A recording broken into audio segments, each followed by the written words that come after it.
I am Sean Webb, and this is Your Superior Self. Hi, this is Zach Poitras, and this is Your Superior Self. I'm Andy Mant, and this is Your Superior Self.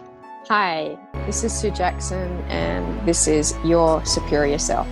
I'm Ginny Sarasvati, and this is Your Superior Self. What's up, everybody? I'm Aubrey Marcus, and this is Your Superior Self.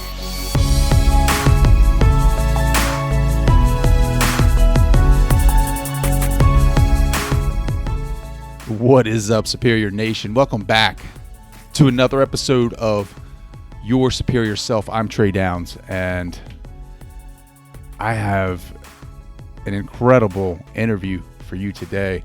I interview one of the greatest thinkers in my mind of today.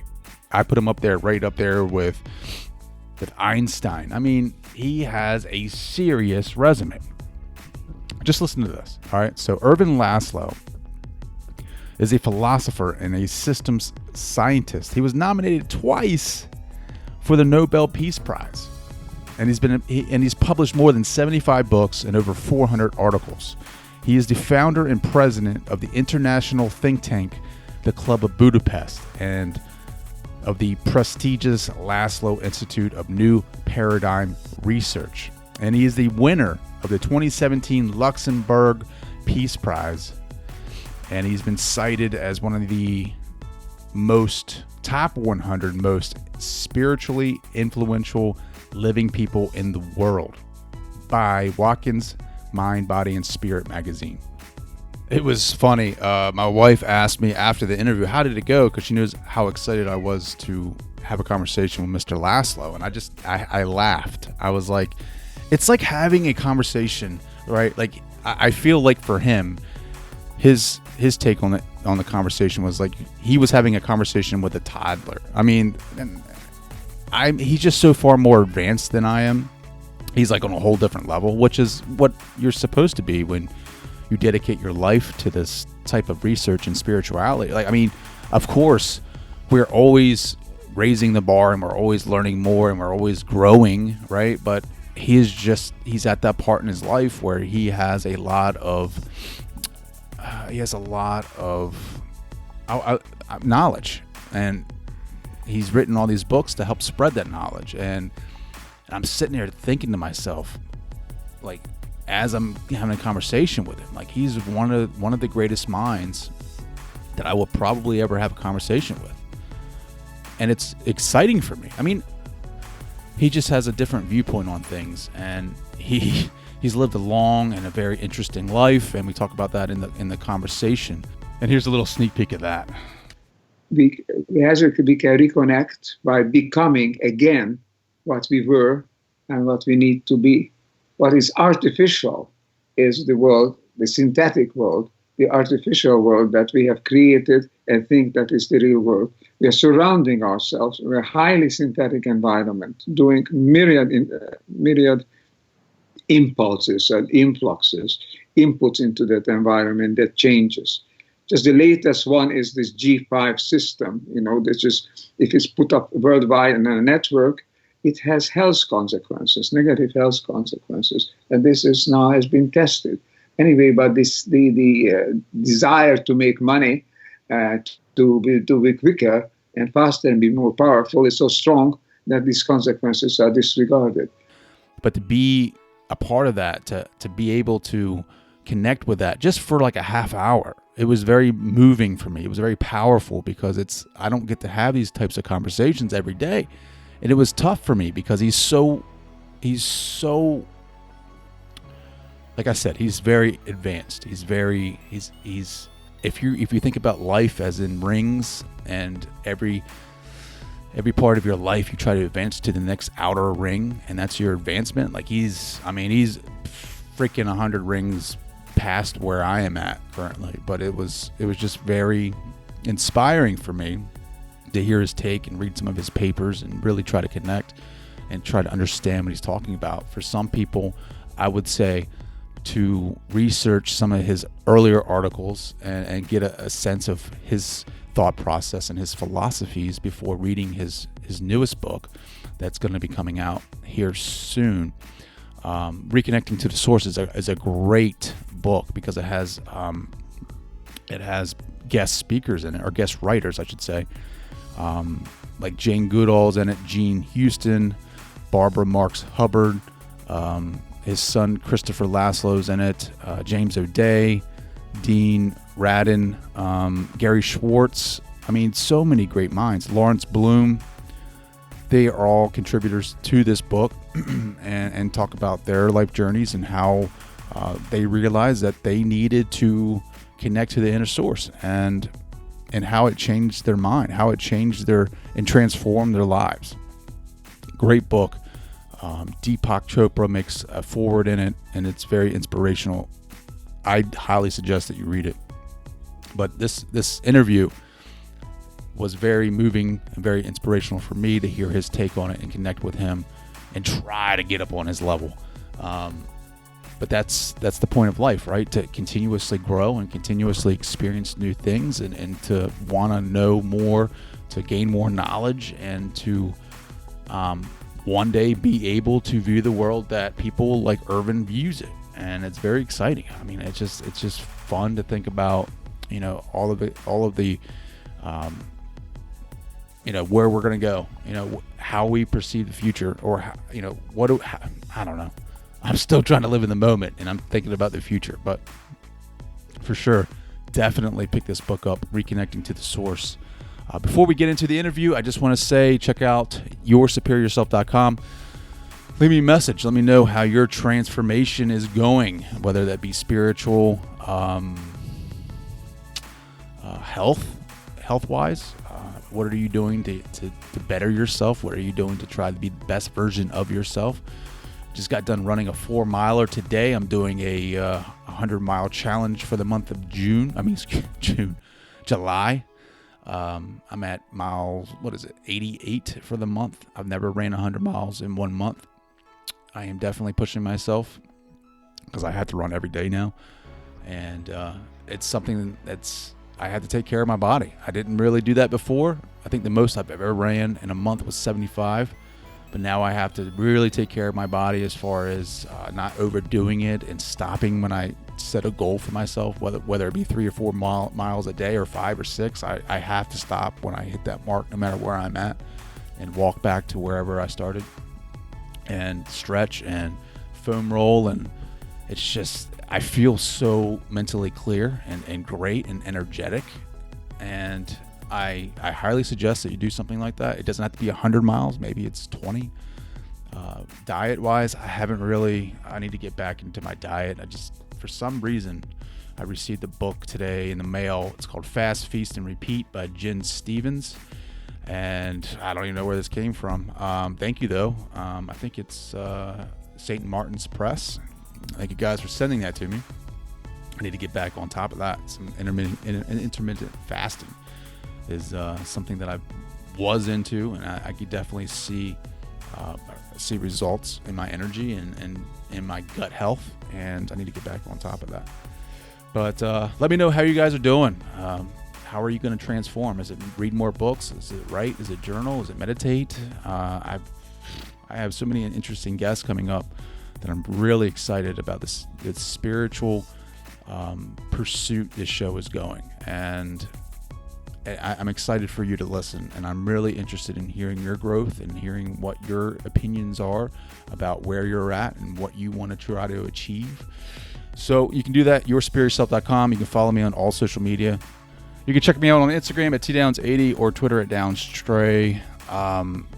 Check me out on Facebook and let me know what you guys are doing, what you guys are up to, what you're thinking. So without further ado, here is my conversation with the great Ervin Laszlo.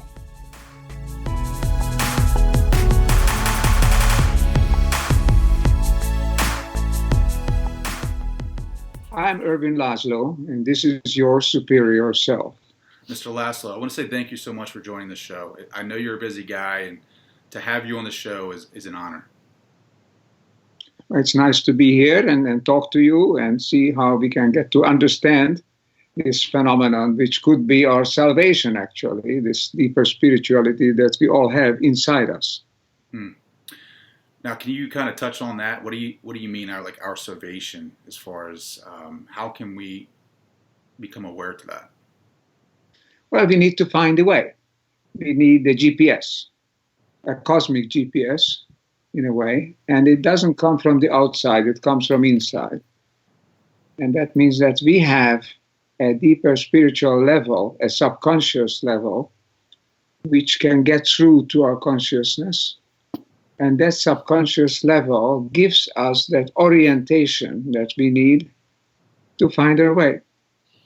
Because we should not go on the way we have been. We obviously need to find another way. And that means turning to the deeper self. And that's why I wrote this book about reconnecting to the source, because the source is in us, the source is us, and reconnecting to us, to that means to ourselves, could be the way that we can find how to live together and create a better world.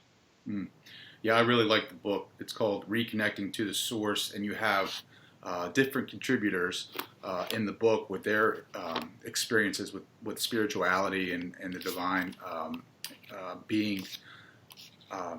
But you have, at the very beginning of it, you start talking about quantum physics and quantum mechanics, which is hard for someone like me to kind of understand. Now, you talk about vibrations, and I'm just started learning about the vibrations.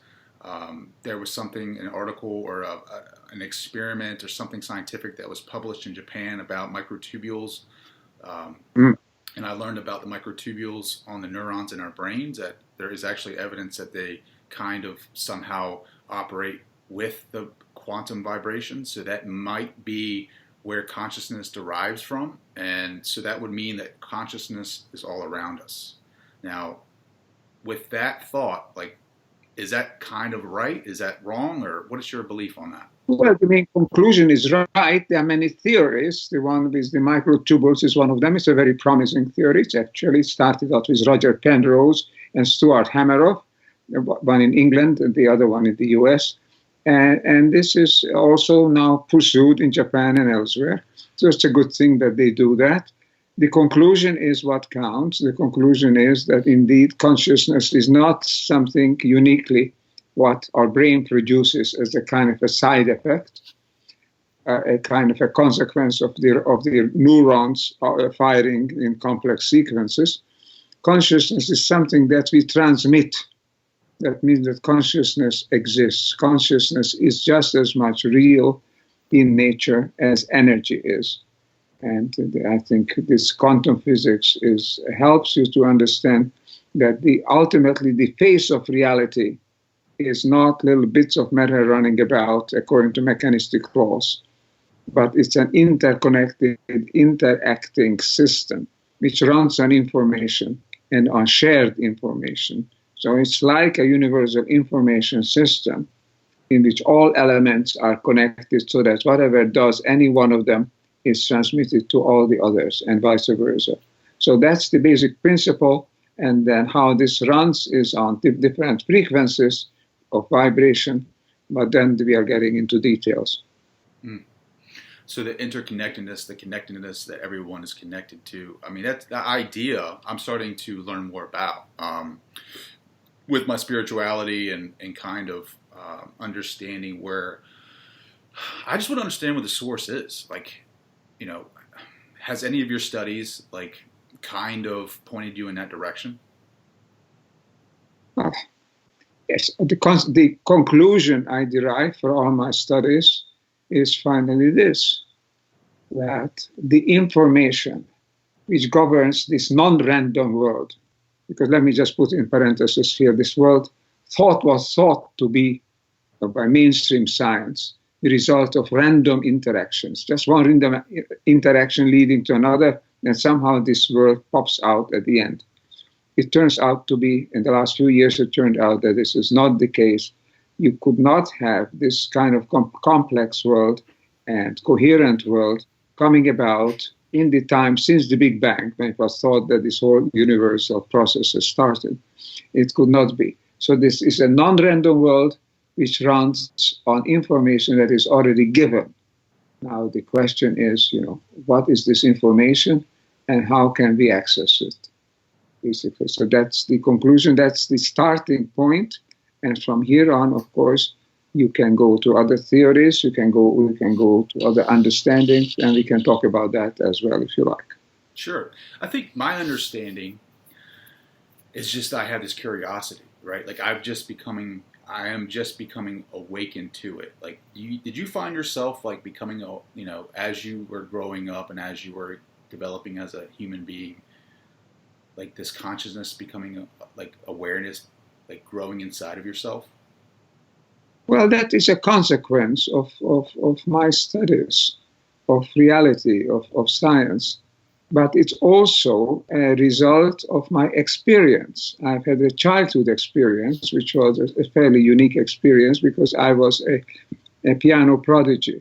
I started playing piano when I was 5, and I started playing concerts since I was 7, and many parts of Europe. Then I came to the US when I was 15, and got a big write-up in Life magazine and Time and Newsweek and all that.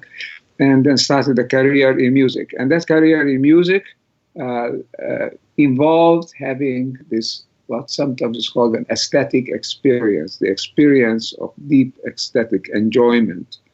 When you are playing music, you're surrounded, you're living in a different dynamic world where everything is meaningful, everything is connected, and you are all part of it. You're being carried forward on it. That is not a unique experience. I think it's an experience of everybody who really can get into music, play it, or even sometimes just listen to it. So that means that I've had this experience, and I've been looking for meaning and understanding in the world, in what my life has to do in this world. Why are we here? What kind of world is it? And so these studies led me eventually to the insights that I'm representing, the insights of the new paradigm in science, a new paradigm for life and living. And this includes this recognition that we are connected, that we are inherently joined together by this information, and that we are not above and beyond the natural world, but very much a part of it.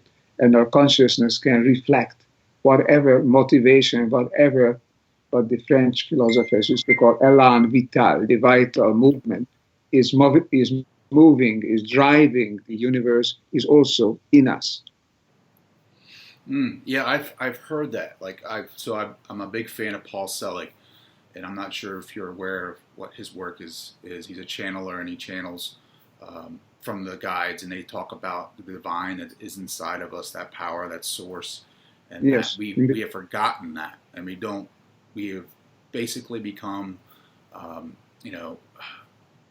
searching for all the wrong things, all the externalities of life, that the rewards, external rewards that we want, but we forget about the inner greatness that we have, and that everything that we need is inside of us. Like, I mean, good. I'm to the. Well, I'm saying that in my book also, that's why I say reconnecting to the source is the way to forward, That's why I say it could be our salvation, because in the sense, the way we have been going was not a good way. We have been disconnected, or disconnecting ourselves, separating ourselves off from the natural orders. And this has been, especially the last few decades, and this creates tremendous problems, tremendous breakdowns or crises in the world, and the health pandemic is just one of them. There could be droughts, there could be sea level rise, there could be climate change, there's the social disruption, there's refugees, you can go on and on, you see. But it's all a consequence of the way we have been moving ourselves out of the natural orders. We are no longer listening to our instincts, to our intuitions, which tell us that we are part of it and we can go with it. So your book is basically, written to help people realize and be conscious that we need to reconnect to the source. Like, how do we connect to the source? Well, I think every great spiritual tradition, every great religion tells you, has its own way. Christianity, through its prayer, in Buddhism, through suspending your everyday mind and getting deeper into yourself, through meditation, through mindfulness. through magic and shamans, they all trying to tell you that. So it's nothing new and it's nothing unique to one religion or one system. We can reconnect by becoming again what we were and what we need to be. What is artificial is the world, the synthetic world, the artificial world that we have created and think that is the real world. We are surrounding ourselves in a highly synthetic environment, doing myriad impulses and influxes, inputs into that environment that changes. Just the latest one is this G5 system. This is, if it's put up worldwide in a network, it has health consequences, negative health consequences, and this is now has been tested. Anyway, but the desire to make money, to be quicker and faster and be more powerful is so strong that these consequences are disregarded. But this is just one among about dozens and dozens of different ways that we mistreat the environment, not thinking that it has its own dynamic, its own equilibrium, but simply exploring it, exploiting it, as it will be our servant, at our service alone. So with the technology, the AI, the virtual reality, you talk about the synthetic, synthetic developments that we've had, or the synthetic environment that we've created. We're losing ourselves, right? Like the more that we jump into the matrix, the more that we go into the world of technology, we lose our true selves, right? Like the false self. The false self kind of like fakes us into believing that we're something that we're not. And I mean, it already does that anyway. But with the world of technology, where we're going with augmented reality, we're basically wanting to get out. We're wanting to leave this world. We're wanting to get out of it and escape it and live in some type of simulation. And then you talk about disconnecting from the source. I mean, that's one of the ways that it looks like that we're going. Well, that's the consequences. We find now the consequences. We don't know exactly what created this virus, that creates the current pandemic. We will find it eventually. But it's something we have done because a pristine environment, a natural environment, would not produce some enemy of life like this, you see. So the detailed question is one thing. The basic fact is that we are mistreating our whole world around us and therefore mistreating ourselves. And because we are so strongly embedded and meshed in this world, whatever harm we do to the world, we do to ourselves. So these are big lessons that we can learn from this interconnectivity that is coming to light in the quantum sciences. Another word that you need to remember is non-locality. Nothing is entirely limited to here and now. Everything is extended out into the universe. Garrett Hardin, the great ecologist, says you can't do just one thing. Whenever you do one thing, you involve all the rest also. We are part of a web of life, and we have been mistreating it in a short-sighted aspiration just to serve our interest or desire for wealth and for power. So it's time to learn and to be cooperative rather than purely competitive. Do you believe that, like, when you start, like, if you find your passion, if you find your calling, like you with this and trying to awaken people to this idea of the source and how to reconnect with it, do you believe that the universe tries to help us out along the way? Yes. Our universe, I don't mean a building gentleman on heaven, we don't personalize it. But this universe is a self-evolving, self-correcting system. It's a information-based quantum system. And so if we can tap into the right source, we can find what runs this universe. In this book, I talk about the holotropic attractor. Okay, so that's just one expression that I think I'll try to find one, which is a good alternative to a personalized divinity. because in science we don't talk about anything outside of the natural world. What is part of the natural world? So as you know, when you have a complex system, like an information system, can be a biochemical system, ecological system, whatever complex system you have, if it's not random, then it has something which works as laws of the system, as rules, and they are often called attractors, something that attracts the system to move in one direction rather than another.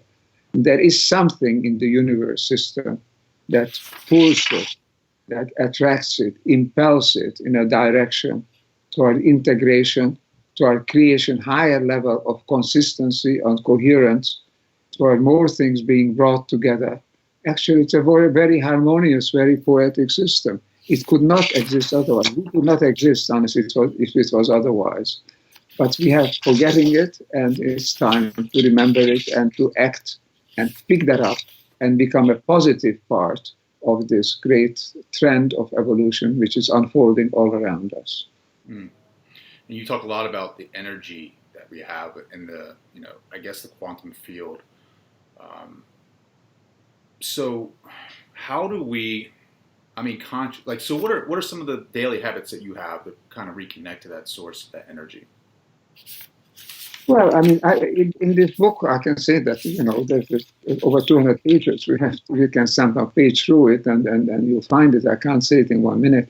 But there are many, many positive directions and positive trends unfolding in the world. They are masked, they are sort of shadowed by the negative, conflictual, and problematic trends.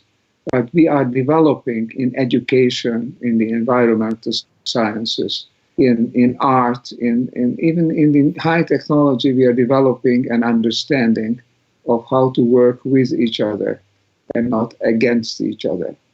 And this is new sciences, the new quantum sciences, even in biology and in psychology are all pointing us in that direction. So there are many positive things. We can get on those, and join those trends in politics, in economics, in the environmental relationship, in the media. When you deal with people and try to make them understand like you do, you are contributing in a positive way to the unfolding of this trend, because you're trying to create more coherence in the world between people. Coherence means mutual responsibility, mutual responsiveness. So that's what one does, is reaches the other and the other one responds to it, and together they try to move it forward. That's coherence. That's the kind of coherence that makes the atom possible, because the proton and the neutron are coherent with each other. Otherwise, they couldn't create the nucleus of the atom. And then the electrons do it, and it creates a coherent system. And that coherent system creates molecules and cells and organisms and entire biospheres and the galaxy and the metagalaxy. So this is evolution. It starts from the atom and it goes to the system of galaxies in this universe. It's so complicated. It just to me, right? Because I'm not on the same level as you are. I just don't have yet. I haven't studied the things that you studied. I haven't studied the subjects. I haven't studied the research. What is the basic principle? We talk about reconnecting to the source, but if you had to sit down with someone, a younger version of yourself, and just have a conversation with them, what would be the basic message? How would you guide them along the way? Okay. Become what you were meant to become. It sounds like a spiritual, religious message. I love it, though. That's great. A whole system. You, as every person, is a whole system. Every part is interconnected with every other part. And all these parts together form this larger whole, which is your organism, and which is your mind, and your consciousness is in that part of that organism. So allow that wholeness, which is now discussed so much in the popular literature among young people. Allow that wholeness to come into your consciousness. Allow that you feel that you are belonging to others around you, that you are not external, you're not separate. Scientists like Einstein said, separation is an illusion. And he was not even a quantum scientist. He was not very sure about quantum science at the time that he was living. But now, if he would live today, he would become a quantum scientist. Because now we know that really this hunch, this intuition of our wholeness and oneness reflecting as something very basic in the universe. Because the universe, if you might appreciate this term, a hologram. Does a hologram tell you something? I mean, the hologram is a curious thing, it's an image created by information. But information is distributed in the hologram, so that every element of the hologram has all the information. You can take a holographic film, for example, a medium, and light it up, illuminate it, activate it. Any one part of it, no matter how small, will recreate the entire image. Because everything that in the whole is also in the part. There is no separation between part and whole. The part is not only a section, a segment. The part is in a smaller way the whole. It's a fractal, we could say today, of the whole. Okay? So I would say that such a person, what I do, is really allow your natural instincts to become a guiding force in your life. And then if they do, what you are doing, searching and reading up, and inquiring and finding further evidence, that's all to the good. But start with an emphasis, start with an intuition, which children have. Children are being out-educated, wrong education out of this, being brainwashed out of this sense of becoming or being a part of a larger whole. For a child, it's absolutely natural that we are not separated off, that we are not just manipulate others or try to dominate others. We have this natural instinct. Indigenous people have that.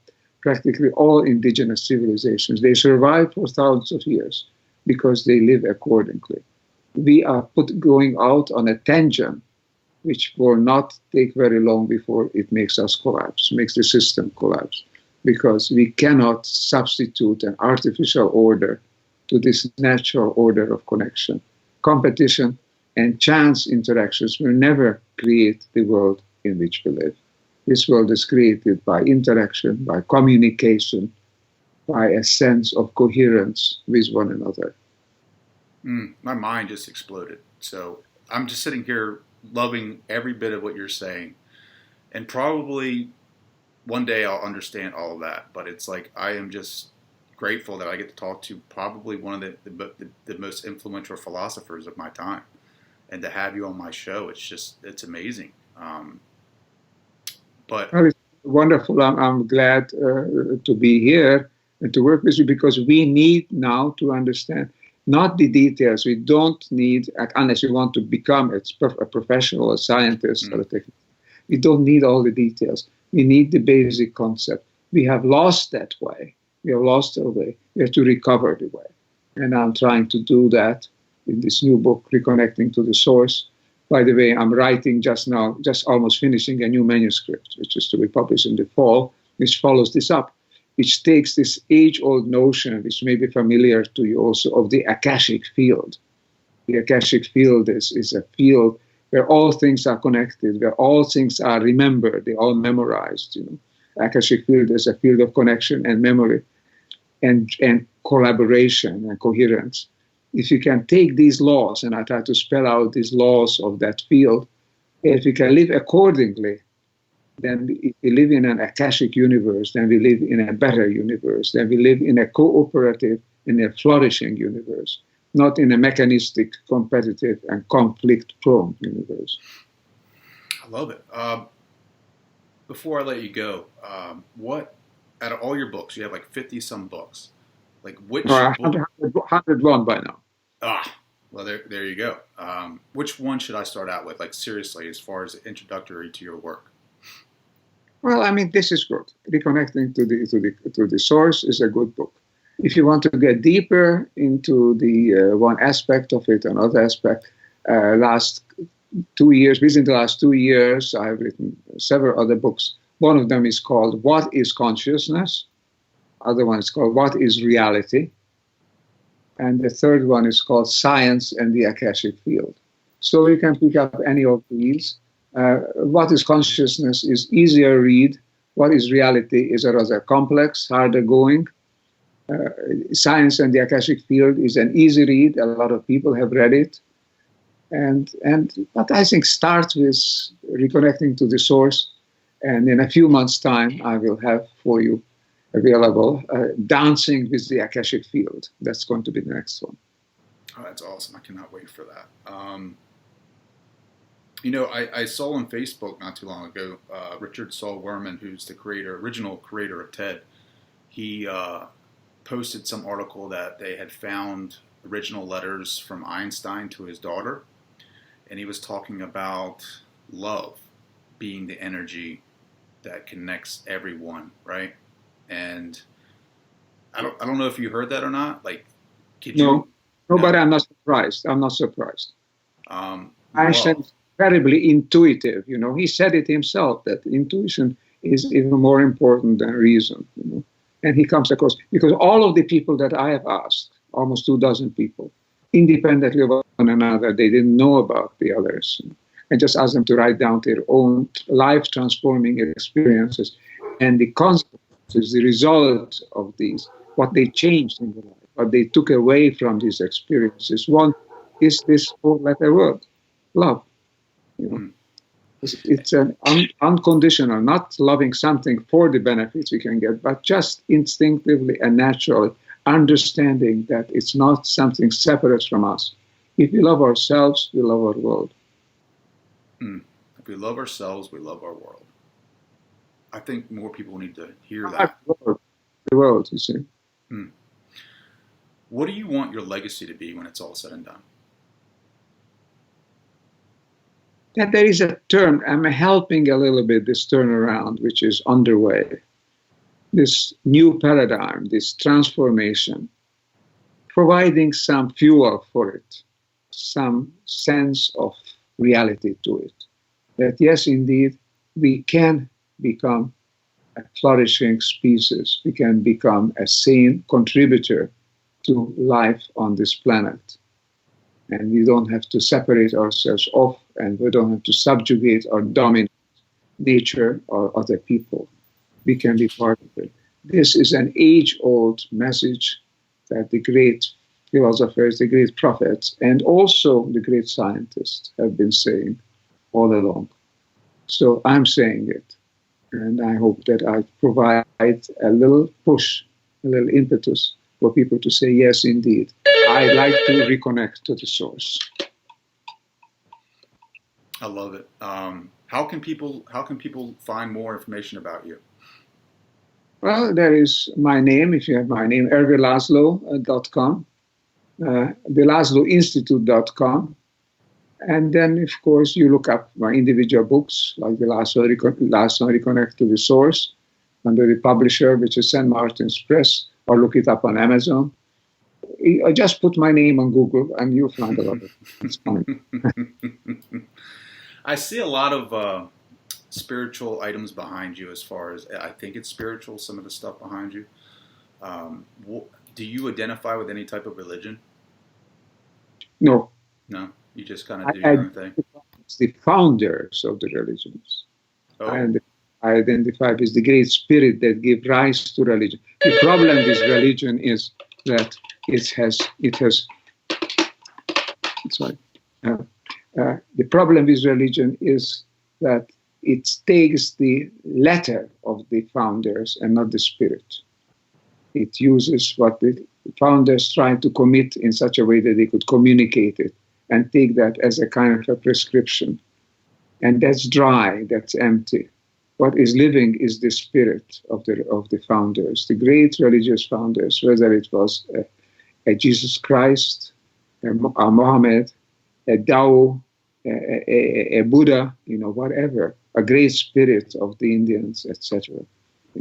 They were all this sense of awe, this sense of connection, this sense of we are being part of something larger. Yes, with that I identify. Yes, absolutely. I love it. Well, Mr. Laszlo, thank you so much for joining the show. This has been an absolute treat. I am definitely excited about your new manuscript. I really appreciate you taking the time to come on the show.